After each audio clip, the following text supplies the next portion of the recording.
Hello everyone.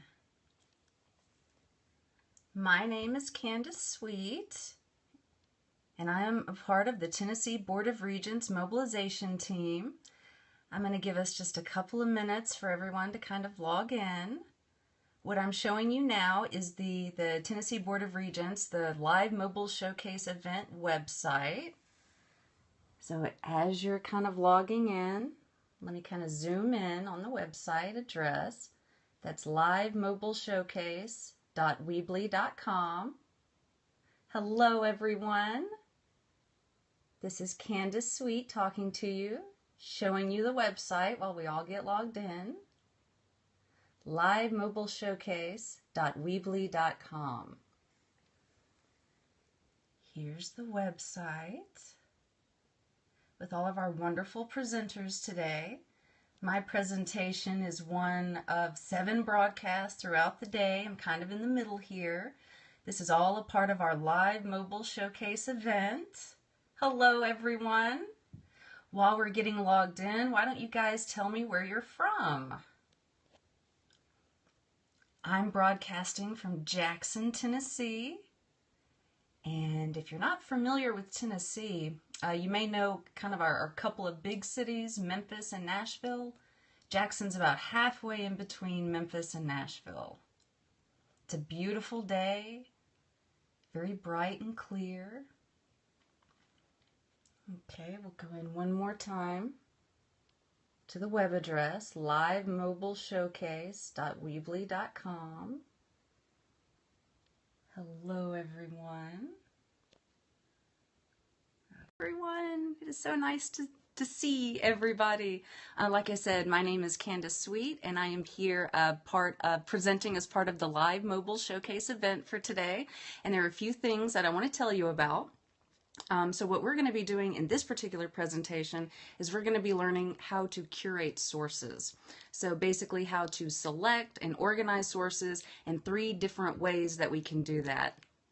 Hi Darlene, hello, I see all you guys. Okay, so I'm going to try to keep up with the comments, but this is kind of one of my first real presentations, so I'm not, an expert yet in Periscope, but I'm really thoroughly enjoying it, and I'm really excited about all of the possibilities that we can use with Periscope. So the 3 things that I'm going to be talking to you guys today are going to be Google Alerts, Flipboard, and Pinterest, and how we can use those different things, those different kind of resources to help us as we're doing research. Now, this is great not only for students, it's also great even for faculty members and staff, really anyone who is interested in topics and interested in things out in the world, and you want to be able to bring those in and maybe kind of use that research, in your own interest and your own things. So I'm going to flip you around so I can show you a few things here on my... Okay, so here we are. Now I also here's our website again. I also, before I leave our website, I kind of want to scroll a little bit and show you guys the schedule of events, because there's, a few more presentations left today. Also the instructions for Periscope if you're new to it. And then also here we're going to have these videos are going to be archived on Pinterest. So really excited about that. Okay. So I want to show you another website. This one is one that I have created. Hang on just a second. One that I have created, but it's a blog that I'm working on. So I really appreciated Don King's presentation earlier today on blogs. That was really wonderful. Well, I'm starting one, so I'll show you. It's actually my name, CandaceSweet.com, and I only have 2 blog posts here, so it's definitely something that's very, very new. But I wrote a post for today as kind of a reference guide, something that you could look back and see some of the different links and brief description kind of what we talked about today. So remember, you can go back to CandaceSweet.com and look through all of my both posts so that you can see kind of what I talked about today and get some of the links for that. So first up is actually Google Alerts.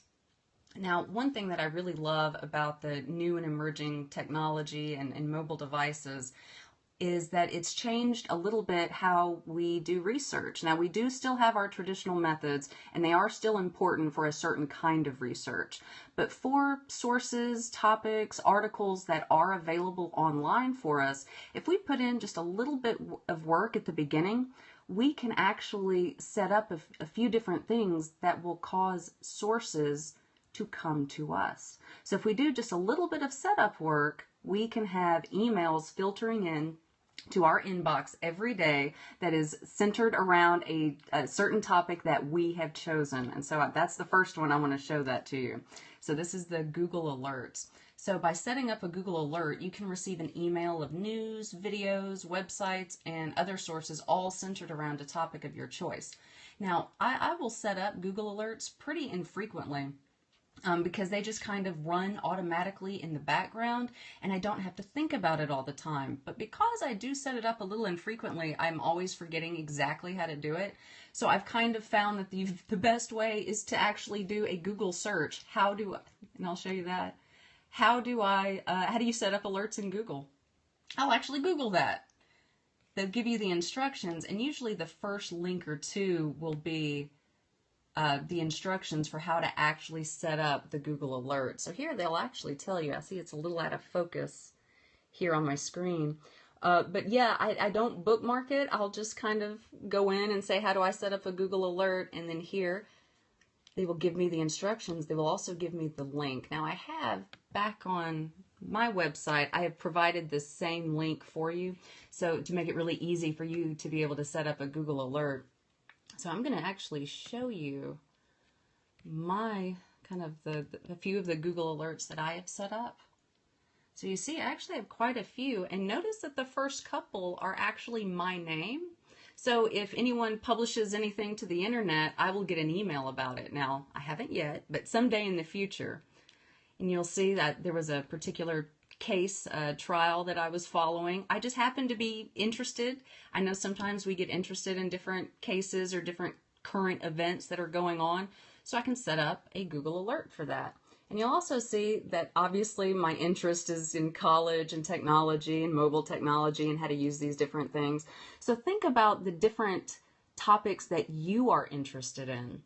And you can go right up here to the top and type it in like keywords. So think about what kind of keywords you might use for the topic that you're interested in. And I know it might be dangerous pulling up my email, but I actually have one of their emails that they send. And you have different options. So you can choose to get this email as information is published. So you might get several emails a day. I set mine up to only get one email a day, and all of those different, let me go back just 1 second. All of these different topics, I could choose to receive a separate email on each one.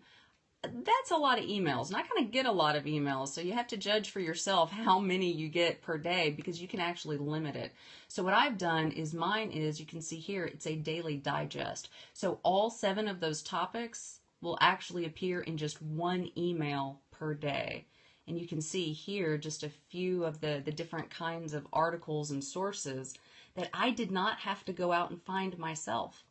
I set up a Google Alert and they literally came to me. As I sleep at night, I can wake up in the morning and have all kinds of different sources, videos, news, blogs, different kinds of sources, all centered around a topic that I chose. And it comes right to me, right in my inbox. I have another one for you here as well. I'm also interested in comic books, Marvel Comics in particular. So I'll actually, in a different email, I have a Google Alert set up for kind of a fun topic, fun interest, hobby of mine, which is Marvel Comics. So that is kind of one of the great things about these Google Alerts is that they are automatic emails. I do have to go in and create one and kind of set it up, but they're automatic and yet at the same time personalized, centered around topics that I am interested in, and they come right to me. So that is one of the benefits of Google Alerts. Now I want to show you Flipboard. Okay, so here's Flipboard, and that's just, if it'll kind of, there we go. flipboard.com. Now I am showing you this online as a web-based tool, but there are apps. There are apps both for Android and for iPhones, iDevices, Apple devices. So Flipboard I really like because it is an online magazine. So it's also a free account. You can kind of see mine set up here. And I'm going to go to the top left, and there's something called Cover Stories, Following, or Explore. So I can click on Cover Stories. And here are a lot of different resources that Flipboard has found for me. So I can, have my morning coffee, have breakfast, and I can read Flipboard like maybe in the past I would read a print newspaper. So I see a lot of cool things here. Oh, here's an interesting article. I can click on this article and I can do a few different things. I can share articles with, I can share it on Twitter. I can share it with, different fans. You can see up here in the corner. I can share it on Facebook. I can tweet it. And there are also a few other, like LinkedIn, a few other things that I can do with it as well. So I can share that to my students. But something else that you can do with Flipboard, I want to show you that. I'm actually going to go here under my profile, is you can create your own magazines in Flipboard.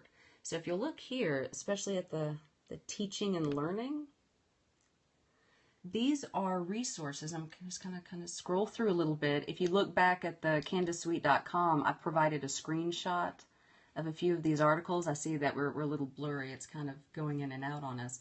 But all of these, you can see here when I go to one, I can like it. There's a social aspect to it. I can share it.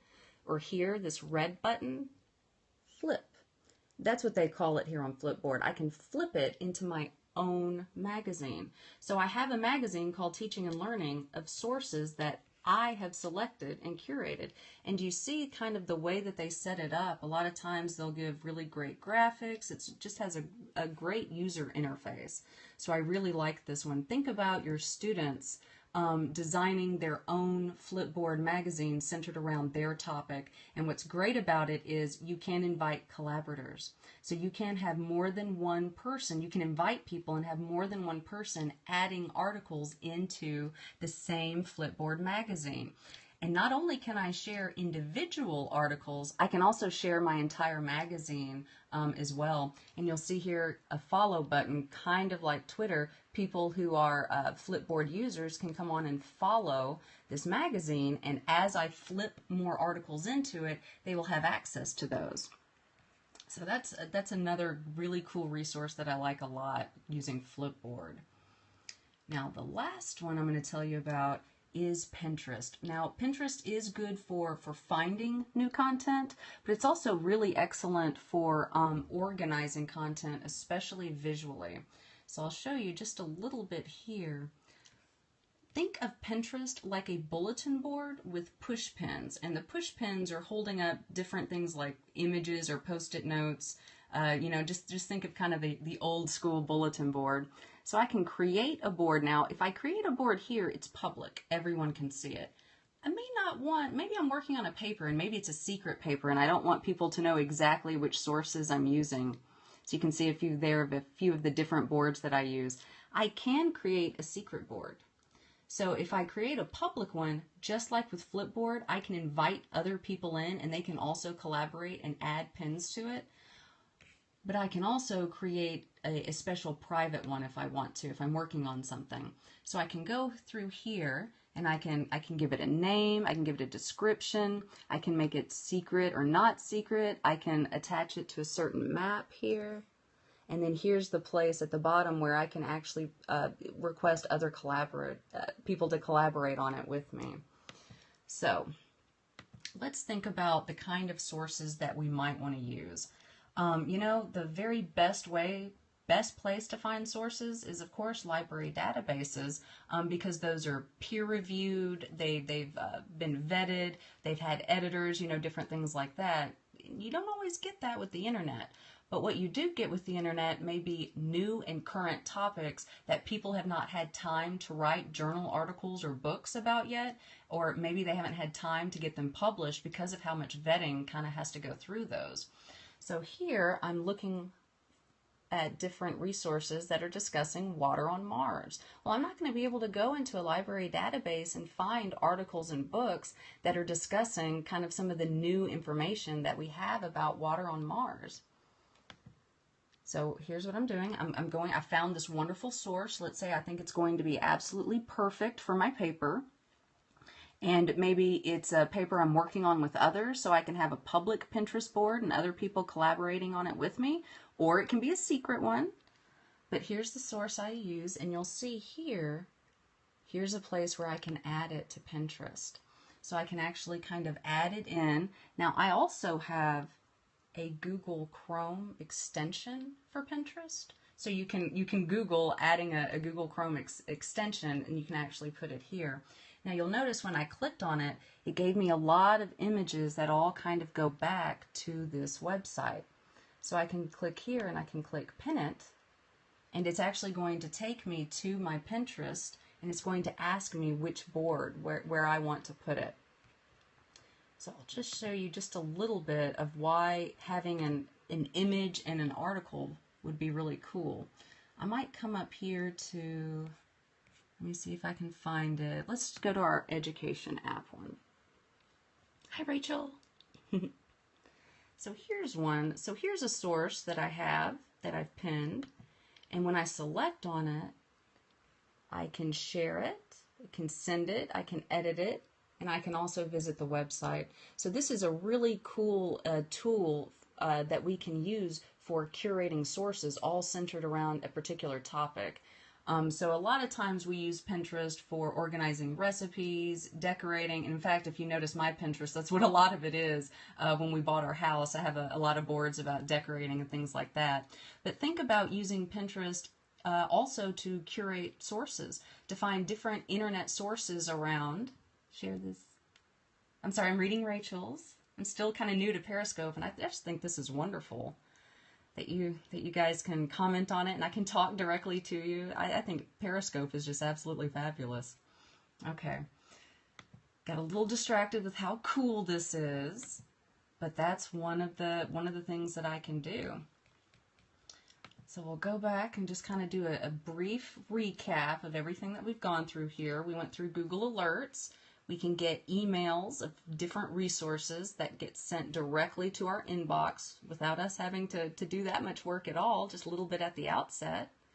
Then we talked about Flipboard, a great resource for gathering articles all centered around the same topic and flipping them into a magazine.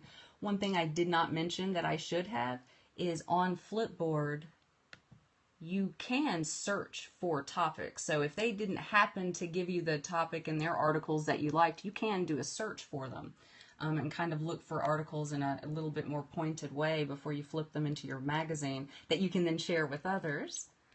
And then finally, we talked about using Pinterest in kind of maybe more of an academic way than we usually think about using Pinterest, but to organize our different resources in a way that we can see them visually, and it might kind of help our critical thinking a little bit to do that. So just to kind of wrap up, I want to make sure that you guys are going to livemobileshowcase.weebly.com and make sure that you take our survey. We are really interested in doing more of these Periscope events, and we want to know what you guys think about it. And then also remember, as just kind of a brief review of what we talked about, I do have a blog post at CandacSweet.com, so you can kind of go back and get a few of those links. And then also make sure that you're following me on Twitter at Apps for College, and I am also on Facebook, Candace Sweet. And so before I let you guys go, I just want to kind of show you our schedule of events so that you can see who's coming up next. Okay, so there I am. So next up at 12 Eastern Time, we have Dr. Nate Callender and Linda Weeks who are going to be talking to us about swivel. And like Don King said earlier this morning, I had not actually heard of swivel, so I am really, really excited to be able to use swivel. wanted to say thank you guys so much. Please go to the website, livemobileshowcase.weebly.com. Please look, see the rest of our presenters for today. And I just wanted to say thank you so much for tuning in and for watching me talk about how to curate apps. I'll see you guys next time. Bye-bye.